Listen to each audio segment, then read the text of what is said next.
At 30, I, Jennifer, am living what most would call a dream life. As CEO of Stellar Motors, my family's luxury car company, I've turned more than a few heads in the industry. Being a woman here, it's like trying to parallel park a Hummer in downtown Manhattan during rush hour, challenging but incredibly satisfying when you nail it. Jennifer, the new prototype is ready for your inspection, my assistant chirps as I stride into the office. I nod, excitement bubbling up. This model could revolutionize the electric car market. Running my hand over the sleek curves of the vehicle, I can't help but smile. This is what I live for. Later that evening, at a charity gala, I'm mingling with the city's elite when I spot him, John, a real estate mogul known for his bold moves in the development world. Our eyes meet, and for the first time in years, I feel a spark. I hear you're quite the car enthusiast, he says with a grin, approaching me. I raise an eyebrow, and I hear you're quite the property tycoon. Shall we compare notes? As we chat, I can't help but notice how different John is from my cousin Damien. I spot Damien across the room, already a few drinks in and wobbling as he makes his way toward me. Jennifer, he slurs, why don't you ever return my calls? I sigh, embarrassed. Damien, we've talked about this. You're my cousin, and I care about you. But nothing, he cuts in. We'd be perfect together. I love you. John looks bemused as I steer Damien away, apologizing profusely. Family, I mutter with a grimace. Can't live with them, can't sell them for parts. As the weeks go by, John and I grow closer. He's ambitious, kind, and actually listens when I talk about work. It's refreshing, especially compared to Damien's constant neediness. One evening over dinner, John gets down on one knee. Jennifer, he says, you're the most incredible woman I've ever met. Will you marry me? My heart soars. Yes, I exclaim, tears of joy in my eyes. We decide to announce our engagement at the next family gathering. As I look around at my parents' beaming faces, my aunt and uncle's polite smiles, and Damien's barely concealed scowl, I feel a twinge of unease. Little did I know, this was just the calm before the storm. A toast, my father says, raising his glass, to Jennifer and John. As everyone cheers, I catch Damien's eye. The look he gives me sends a chill down my spine. Something tells me this engagement won't be smooth sailing. But I've navigated tougher roads before. Bring it on, I think. Little did I know just how bumpy this ride was about to get. As John and I dive into wedding planning, it feels like a dream. We spend hours discussing our future, from the color scheme of our big day to our plans for merging our empires. I'm thinking we could expand Stellar Motors into sustainable housing. I muse one evening, curled up on the couch with John. He grins, eyes lighting up. That's brilliant, Jennifer. We could create entire eco-friendly communities. But not everyone is thrilled about our engagement. Damien's jealousy grows with each passing day, his attempts to win my affection becoming increasingly desperate. One afternoon, as I'm leaving the office, I find him waiting by my car. Jennifer, please, he begs, eyes bloodshot. You can't marry him. We belong together. I sigh, frustration bubbling up. Damien, we've been through this. You're my cousin, and I don't have those feelings for you. Please, for both our sakes, let this go. But he doesn't back down. He starts showing up at my workplace, bombarding me with messages, even trying to crash a dinner date with John. Family tension finally boils over at Sunday dinner. Uncle Marcus glares at me across the table, his voice dripping with disdain. So, Jennifer, I hear you've been quite cruel to my Damien. Is that how you treat family? I nearly choke on my wine. Excuse me, I've been nothing but patient with Damien. It's not my fault he can't accept that I'm engaged to someone else. Aunt Vivian tries to diffuse the tension. Now, let's not ruin dinner with this talk. But Uncle Marcus isn't finished. You've always thought you were too good for this family, haven't you? With your fancy cars and rich fiancé. I stand, my chair scraping against the floor. I've worked hard for everything I have. Maybe if Damien did the same, he wouldn't be so fixated on me.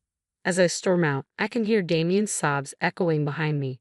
Guilt gnaws at me, but I can't keep enabling his behavior. Things take a darker turn when John calls me late one night, his voice shaking. Jennifer, I just got a threatening message from a blocked number. They said if I don't leave you, I'll regret it. My blood runs cold. It has to be Damien. This has gone too far. We agreed to beef up security. But I was determined not to let Damien's antics ruin our happiness. John and I threw ourselves into wedding preparations with even more gusto, as if to prove that nothing could come between us. One evening, while sampling wedding cakes, John took my hand. "Jennifer, I want you to know that no matter what happens with your family, I'm here for you. We're in this together." I squeezed his hand, feeling tears prick my eyes. "I know, I just wish things were different. I never wanted to cause this much drama." He chuckled, wiping a stray tear from my cheek. "Hey, if we can handle this, we can handle anything life throws at us, right?" I nodded, feeling a renewed sense of determination. We were stronger together, and no amount of family drama could change that. As the wedding rehearsal approached, I tried to push aside my worries and focus on the joy of marrying the man I loved. Little did I know, the real storm was yet to come. The night before the rehearsal, I stood on the balcony of our penthouse, looking out over the city lights. John wrapped his arms around me from behind. "Penny for your thoughts," he murmured. I leaned back into him, sighing. "Just hoping tomorrow goes smoothly. I can't shake this feeling that something's going to go wrong." He kissed the top of my head. "Whatever happens, we'll face it together. I promise." Little did we know that promise would be put to the test sooner than we could have ever imagined. The day of the rehearsal arrived, and I woke up with a mix of excitement and dread. As I walked into the venue, tension hung thick in the air. "Jennifer, darling, you look beautiful," my mother said, hugging me tightly.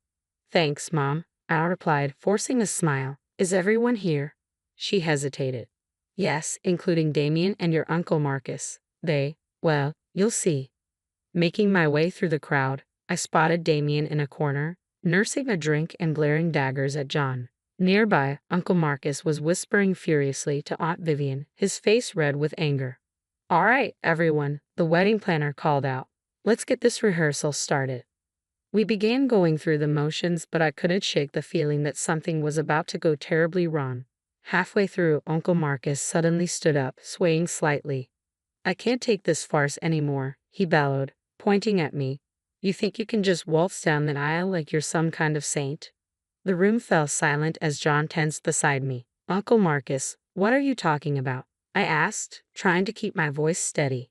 He stumbled toward me, his eyes wild. "Don't play innocent with me. I know what you did. You've been blackmailing Vivian, hadn't you? And the way you've treated my son, it's disgusting." I was stunned. Blackmail? Insulting Damien? "Uncle Marcus, you're not making any sense." "Oh, aren't I?" he sneered. "You've always thought you were better than us. Well, I won't stand for it anymore." Before I could react, Uncle Marcus lunged forward and shoved me hard. I stumbled backward, nearly falling. "Hey," John shouted, stepping between us. "Don't you dare touch her." Chaos erupted. My father rushed to restrain Uncle Marcus, while Damien started yelling incoherently. Aunt Vivian burst into tears, and guests began murmuring in shock. "That's enough," my mother's voice cut through the noise. "Marcus, you need to leave. Now." As security escorted Uncle Marcus out with Aunt Vivian and a sulking Damien trailing behind, I stood there, trembling with anger and confusion. "Are you okay?" John asked, his arm protectively around me. I nodded, still in shock. I don't understand. Where is all this coming from?" My father approached, looking grim. "I'm so sorry, sweetheart. I had no idea Marcus would do something like this." "Should we call off the wedding?" John asked quietly. I looked around at the disrupted rehearsal, at the concerned faces of our friends and family, then straightened my shoulders and shook my head. "No," I said firmly. "We're not letting them ruin this. Our wedding is going to happen, and it's going to be perfect." John squeezed my hand. "Are you sure?" I nodded, a new determination filling me. "Absolutely. Uncle Marcus, Damien, they don't get to dictate our happiness. We've worked too hard for this." As we calmed the guests and tried to salvage the rest of the rehearsal, I couldn't help but wonder what had driven Uncle Marcus to such extremes. The accusations of blackmail, the insults, where had all that come from? Later that night, as John and I sat in our living room trying to process the day's events, my phone buzzed with a message from Damien. "This isn't over. You'll regret choosing him over me." I showed it to John, my hands trembling slightly. "Should we be worried?" he asked, brow furrowed. I deleted the message and tossed my phone aside. "No, we're not giving them the satisfaction. Whatever game they're playing, we're not participating." Yet, as I lay in bed that night, unable to sleep, I couldn't shake the feeling that this was only the beginning. Uncle Marcus's outburst, Damien's threat, something bigger was brewing. But I was Jennifer, CEO of Stellar Motors, soon to be wife of John. I faced down corporate sharks and industry skeptics. I could handle a little family drama, or so I thought. Little did I know the true test was yet to come. The day I dreamed of finally arrived. The venue was a fairy tale come to life, and as I walked down the aisle toward John, I felt like the luckiest woman alive. "You look stunning," John whispered as I reached him. The ceremony began, and for a brief, beautiful moment, everything was perfect. Then, just as we were about to say our vows, the doors burst open. "Stop the wedding." Damien stumbled in, clearly drunk. My heart sank. "Damien, please don't do this," I pleaded. "Jennifer, I love you," he slurred. "You can't marry him. Choose me." But Damien wasn't done. He reached into his jacket and pulled out a gun. Screams erupted as guests scrambled for cover. John pushed me behind him protectively. "Damien, put the gun down," John said calmly, but Damien was beyond reason. "If I can't have her, no one can." The gun went off. John cried out, clutching his arm as blood seeped through his white shirt. Security tackled Damien as chaos ensued, and paramedics rushed to John's side while I stood there, frozen in shock. As Damien was led away in handcuffs, Uncle Marcus and Aunt Vivian approached, faces pale. "Jennifer, please," Aunt Vivian begged. "Don't press charges. He needs help, not jail." I looked at them incredulously. "He shot my husband on our wedding day. This ends now." Later, at the hospital, John took my hand. "I'm okay," he assured me. "What matters is we're together." I nodded, a new resolve settling over me. "We are, and we're going to get through this. All of it." As we sat there, surrounded by the wreckage of our perfect day, I knew one thing for certain. Our love was stronger than any bullet, and we faced whatever came next together. And that's where Jennifer and John's tumultuous journey leaves us with a question. If you were in Jennifer's position, would you press charges against Damien? Or would you give him another chance for the sake of family peace? What do you think is more important? Justice for a dangerous act or preserving family relationships? Share your thoughts in the comments. Your perspective could spark an interesting discussion on family loyalty, personal boundaries, and the consequences of our actions.